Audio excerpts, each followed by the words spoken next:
Welcome to the W. Welcome to the W. Welcome to the W. Welcome to the WNBA. What it do, peeps? It's the Beat Chef with Watch the Damn Tape. Hit that like, that share, that subscribe button.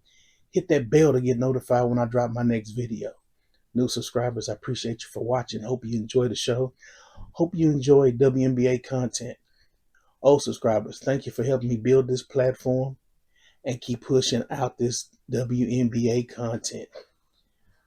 Candace Parker. Candace Parker was recently on First Take. Y'all know Candace Parker, my favorite female basketball player of all time. Right there behind me. She was on First Take. She's got a book that just came out, so she's doing the normal media run, the book tour. Stephen A. Smith. You know, it's always when you go on a show, when it's something serious you really want to talk about, you get the fun stuff out the way first. Stephen A. Smith is a master of putting somebody in the kill box in an interview.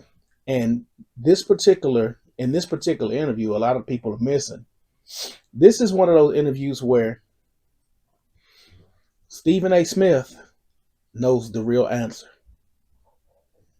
He knows what Candace Parker should say, and he also knows what she's not going to say. Candace Parker also knows it's coming. Stephen A. Smith is going to get past the whipped cream, cherries, and the wonderful toppings on the sundae, and he's going to ask me that really hard-hitting question. And she has to be prepared to go into media mode and victim mode. She's a master at it. It didn't surprise me, but it was more surprising that I had saw a few days earlier, prior to Candace speaking, I had saw another WNBA player who basically contradicted what Candace was about to say, which is very interesting. Like I said, they don't talk together. So one pair of lips will say one thing, and then you'll hear another one, and you'll be like, oh, she just contradicted everything you just tried to lay out. But let's listen to Candace Parker and then Stephen A. Smith. Can you speak to that collective frustration that some may have been feeling, and whether or not you think it's something that's being overcome as you all thrive and move forward and continue to promote? Watch the body language of Stephen A. Smith and her. To me, because I'm asked so many times if I'm resentful in any type of way for where the WNBA is right now. My job was to leave the game better than I came into it. You think Cheryl Miller is resentful for me that I had a league to play in? No, she's being the mentor that she is, and she's supporting and loving and sitting courtside cheering on Juju Watkins. And I'm doing the same for Caitlin Clark and all the women in the WNBA. I think that rivalry is super important. I think conversation is super important. Candace Parker is well trained. Kevin Durant went back and played Russell Westbrook, and they bumped shoulders. We're not talking about the NBA. Come on, Candace. And I think that's what's the most important. Now everybody has a Twitter finger. Everybody can have reach to, the WNBA and make comments. But really the key is, let's keep it about basketball. That's my thing. When we talk about basketball, y'all criticize us. And what it represents. There are some talented players that have been in this league. But now, because of visibility, listen, I still know the Dominique Wilkins. I still know, all of those players. We're not talking about the NBA. He asked you a specific question. I mean, that's what it is. And so I think that the WNBA as a whole is in an amazing place. Now it's about business to me. It's about taking care of business and making sure. I would like to see, and I'll say this in the CBA, I would like to see more roster spots, because we can't have 11 or 12 women on a team. You got to, lean into the player growth and player development. Now, when Stephen A. Smith asked her the question, I'll leave a link to the full video because it was good. I mean, she's got a good book out talking about her life and everything. But when he asked her the question about the resentment from the players, it was pretty cut and dry. She didn't answer the question at all. She made one veiled reference to Cheryl Miller watching Juju Watkins. She knew what Stephen A. Smith was talking about. That's why she came back and said, I wanted to leave the game better than I wanted the game to be better than when I left it. And that's why she said Caitlin Clark. She made sure she mentioned Caitlin Clark because she knew that's what he was talking about. But she didn't want to elaborate and give credence to what he talked about because she knows and she understands that this league is very racially divided. And she understands that she has to toe the line for the women that look like her.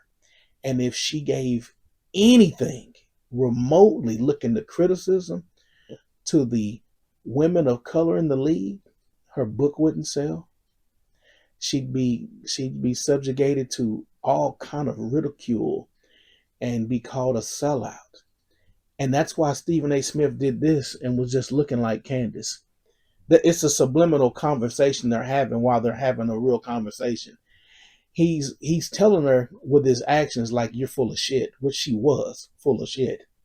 Make no mistake. She knew what he was talking about. He was speaking about all the resentment from Cheryl Swoops that's still ongoing and other former players and the little jabs and the digs that players make in the league at Caitlin Clark. The aggressive play with Caitlin Clark. The fake racial thing at the Indiana Fever game. All that surrounds Caitlin Clark. Candace Parker was on her. She was towing the line for the sisterhood in the WNBA. And it was on full display in that conversation. The resentment had nothing to do with the CBA, had nothing to do with roster sizes. He didn't ask that question. So why are you bringing it up? She did an eloquent job of producing the finest word salad when it came to a simple question. Now, his question was long because he wanted it to have no holes. He didn't want it to have any gray area. He wanted her to understand the resentment from the older players, the old guard. Now, days before that happened, this interview took place. Kym Hampton, who was one of the original draft picks in the WNBA, she played for the New York Liberty. She was on that team that went to the finals and played the Houston Comets. She was on the Fumble. I'm going to leave a link in the description to that video as well, because you have to see this one. You have to see this one, and it's kind of lengthy, but around the 9-minute mark of the video, she says some things. We're going to take a listen to what she says, and then we'll chop it up when we get back. So take a listen. Angel Reese, Caitlin Clark storyline, the rivalry between the two ladies. The state of the NBA, the WNBA, I really feel and that Caitlin Clark and Angel Reese. Some of it is good for the league. I feel that because it's bringing hype, it's bringing interest of people, it's bringing the fan base. Now, where it takes a sharp left for me, and when you make it a racial thing, and it's fans, and I think it's the media and everything too, because again, I remember when Caitlin was in college, all you could see is Caitlin Clark. But there were several players that had done similar things, like let's take Lynette Woodard. When she, they didn't want to combine all of her points when she played in AIAW. The NCAA said we're only counting, when she played in the NCAA. Well, hell, you did it when Tyra Vanderveer coached, when you made her the all-time winningest coach, when she coached in, AIAW. And then, so when you get down to little things like that, and then NCAA, it frustrates players, and it frustrates a lot of the Black women in the league, because it's like, wow, not negating the fact that Caitlin is a badass, but hell, What about the other stuff that we've done? And then you have the new fans that have come along, and they just jumped on the Caitlin Clark bandwagon. So now it's like, yeah, women's basketball, Caitlin Clark, and it's like, okay, pump your brakes, and then, you look at that foul when she hemmed, when Caitlin hemmed Angel up and then pushed her in the end. Oh my God. If that would have been reversed, if Angel Reese would have hemmed her up and then pushed her in the end, she would have been getting death threats. She did it last year. She clotheslined her. She Yeah. did it last year. She clotheslined Caitlin Clark. So why do we forget that?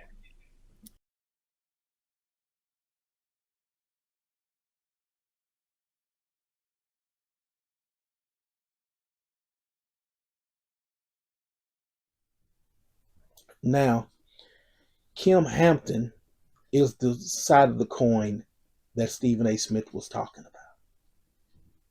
See, now this interview came out before Candace Parker's interview with First Take. This is the one that Stephen A. Smith was alluding to. You can hear the resentment in her voice. She said we should stop making it about race and the media should stop making it around race. And then she immediately called Caitlin Clark that white girl. So it's about race. She alluded to the Lynette Woodard and the record. They didn't want a white woman to own the record. That's the reason why she cross-referenced it with Tara Vanderveer playing in the same league, and they counting Tara Vanderveer's record at I guess it was Idaho, and not counting Lynette Woodard's record when she played in that league prior to the women's tournament and all that stuff getting started. So she's got a bone to pick. She made it clear. She laid her hand down so early. And the hosts were sitting there just as giddy as hell. That's why you got to watch the full video. And I'm going to leave that link, like I said, in the description to the full video. But Kym Hampton is a damn hater. She didn't have a long career. She played about four years. She blew her knee out and never recovered, and then after that, trying to do, acting, modeling, so on and so forth, cover girl stuff. And she's bitter. She's bitter. And that's why she attacked the fans just like Candace Parker did. Candace Parker attacked fans and said to Twitter, everybody with Twitter. So they're only talking. They're only talking. So the same thing that Kym Hampton did. Kym Hampton attacked the fans. She said which is the craziest thing. She said the Indiana, they're specifically targeting the Indiana Fever fans. Then she said the new fans, the Caitlin Clark fans, the people. So you like Caitlin Clark, and now you're new to basketball. And so she put those two things together, and that's furthest thing from the truth. Most fans watch basketball, watch women's basketball, watch college basketball. Follow Caitlin Clark and followed her to the W. The W might be a new place for them. And it's a trash place. And they're seeing it. That's another problem this league has. They're not used to eyes being on them. They're not used. The WNBA, I've seen about 10 YouTube accounts. Various creators. Great content. They're all funded by the WNBA. They're hardly critical of the league. And when they are, it's really mild. And they come across so smooth, like they're really sending a message about the league and what they need to change, but they're not. They work for the WNBA, and you can see it. You can see it. And most of those accounts, they will tell you, why are the men talking about women's basketball? Why are the men in this space talking about it's a dead giveaway. It's the same script the WNBA uses. Everybody that talks about the WNBA in a negative way is a misogynist or they're just a hater. Just why she said Twitter fingers, and that's why Kym Hampton attacked Indiana Fever fans, which was hilarious. But the old guard is what Stephen A. Smith was alluding to. And I'm glad Stephen A. Smith asked the question. And what he's doing, he's laying groundwork for something to come out later. And then he can come back and say, when we asked Candace, she said it wasn't none. He set her up. She didn't take the bait, but she talked a little too much. She didn't answer the question. And that was her down. That was her undoing. She'd have been better off just saying, as far as myself, no. I can't speak for others. She'd have been better off saying something like that. But to sidestep it all the way and then to bring in and attack fans, new fans, old fans, disingenuous. I was so disappointed in Candace, but it's not surprising. Head of a division at Adidas for women's apparel and shoes. She's towing the line, and that's what she did in that video. She towed the line in a masterpiece. She towed the line in a true masterpiece. But yeah, these women are super jealous of Caitlin Clark, young and old. Make no mistake about it. And they both, Kym Hampton and Candace Parker, both even shed more light on it. And Stephen A. Smith just let her talk and he had her in the kill box. And she tried to back out of it with the word salad. And he just sat there and was just like, sweetie, I know you've been media trained and you're media savvy. I've been in the media a long time, and I've been doing this for a long time. And he set her up smooth, and I'm glad he set her up. Even though she's still my favorite player, Candace, you gotta do better. But let me know your thoughts. I thought this was just fascinating. I saw this the other day, and I was like, man, I gotta talk about this. But leave your comments below, like, share, and subscribe. And until next time, folks, peace. Welcome to the W. Welcome to the W. Welcome to the W. Welcome to the W. The WNBA.